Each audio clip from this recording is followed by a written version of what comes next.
Suddenly, the calm shattered. There was the faintest sensation, unmistakable, of fingers brushing against her skin. The touch was too deliberate to be imagined. It startled her. Her breath caught. Before she could relax again, the touch came once more, bolder and more invasive. Her hands clutched the rim of the tub as panic surged through her.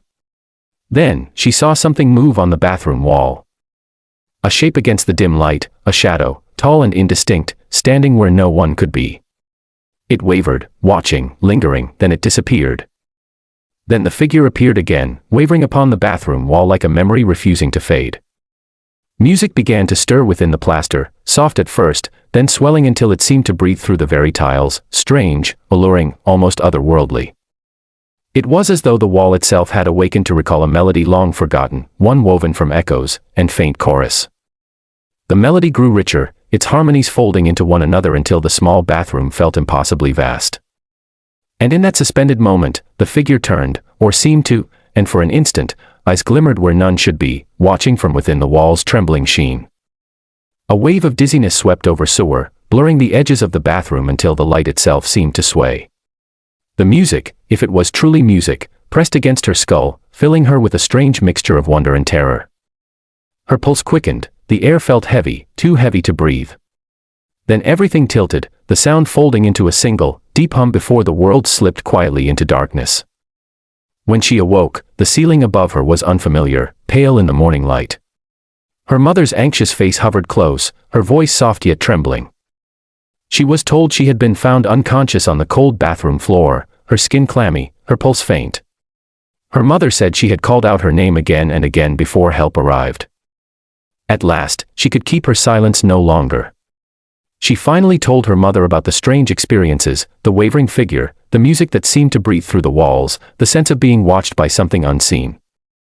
The words came hesitantly at first, fragile and uncertain, yet once spoken, they seemed to lift a weight from her chest.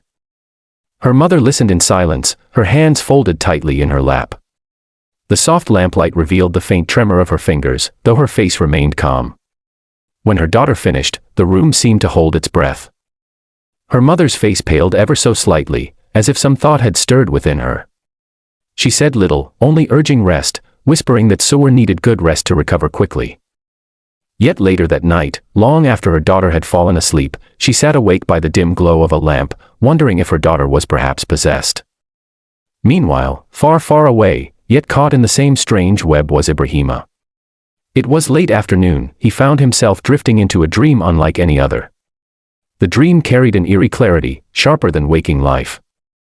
He was standing in a vast chamber lit by a dull glow, the walls etched with shifting symbols that seemed alive. He soon realized it was a concert. The crowd had thinned after the concert, and by some twist of fortune, he found himself face to face with his music celebrity crush and their fellow artist. His heart raced with pure joy. They smiled, but there was something wrong in their eyes, a glassy devotion that made their smiles unsettling. They moved in unison, whispering chants in a language he could understand but dared not repeat. Each wore strange relics, idols, and things that shimmered. Behind them was a crowd stretched far into the dark with their heads swaying, eyes glinting with the reflection of torchlight. They raised their arms in unison and called out in harsh tones, naming all sort of vices as if they were sacred, each shouted words answered by the crowd with fevered cries. Every word from his favorites drew the people behind them deeper, binding them, until the chant no longer felt like voices but a unified ocean of surrender. Finally, two paths marked by symbols were revealed to him. On one side stood an idol, tall, carved in the likeness of a woman, draped in flowing red cloth. On the other side, a symbol of debauchery, surrounded by men and women swaying, beckoning him into a life of reckless indulgence. He was instructed to bow before the idol or embrace the way of the philanderer. "Choose," said his celebrity crush. "This is our world, join us, my friend." Sweat trickled down his temple as he looked between them. To bow meant surrendering his soul to the idol. To choose the other meant staining himself with endless unrestrained desire. His chest heaved as he realized the horror of it. Both choices were shackles. He cried in despair while his eyes searched around for an escape, but there was none. His pulse raced and he felt heat rise up in his body. He knew this were wrong paths. In that moment he sought Allah, desperately. His voice cracked as he whispered it at first, then stronger, until it poured from him like a plea and a lifeline. Tears streamed down his face as he clung to the words as a rope binding his fragile soul to the soul creator. His lips moved in the dream, then his voice broke out, louder than he had ever spoken in waking life. He spoke out loudly.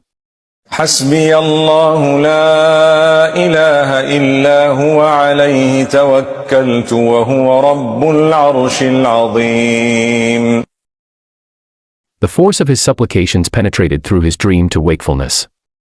He opened his eyes. For a moment, he did not know if he was still dreaming. He could hear the tremor, the urgency, the raw cry for help as if his soul had torn open and spoken aloud. His heart was still racing. The dua had broken through both realms, spoken in dream and waking, a reminder of God's Rahmah. He sat up when he realized he was in the safety of his home and not in a fraternity somewhere. Relief spread through his veins and he cried afresh. So perhaps it is true that there are spirits behind music, unseen, yet deeply compelling. Within every rhythm and tone lies a presence that stirs something ancient in the soul.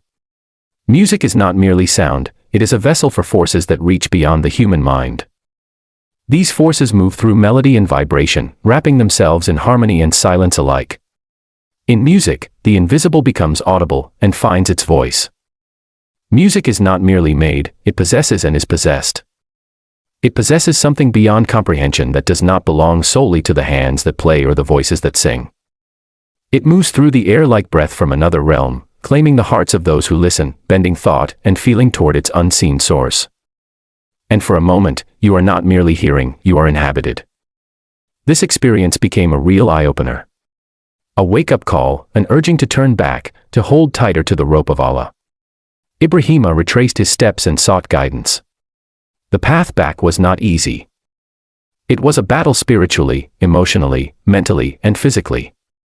It made him realize how far he had drifted and how urgently he needed to return. Suwar too sought healing with ruqya and prophetic medicine. She realigned her life with the one who responds. Allah, the source of all existence. She revisited forgotten prayers and mended broken habits of worship.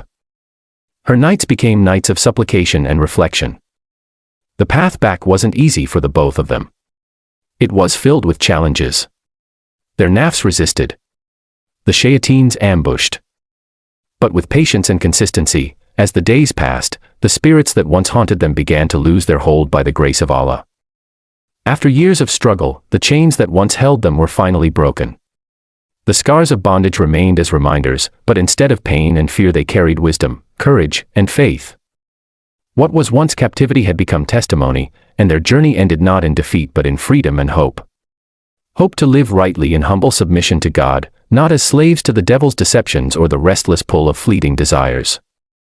Indeed, behind the curtain of music lies a world unseen. Do you think some experiences are meant for us or just random? And what is the most unexplainable thing you have ever experienced?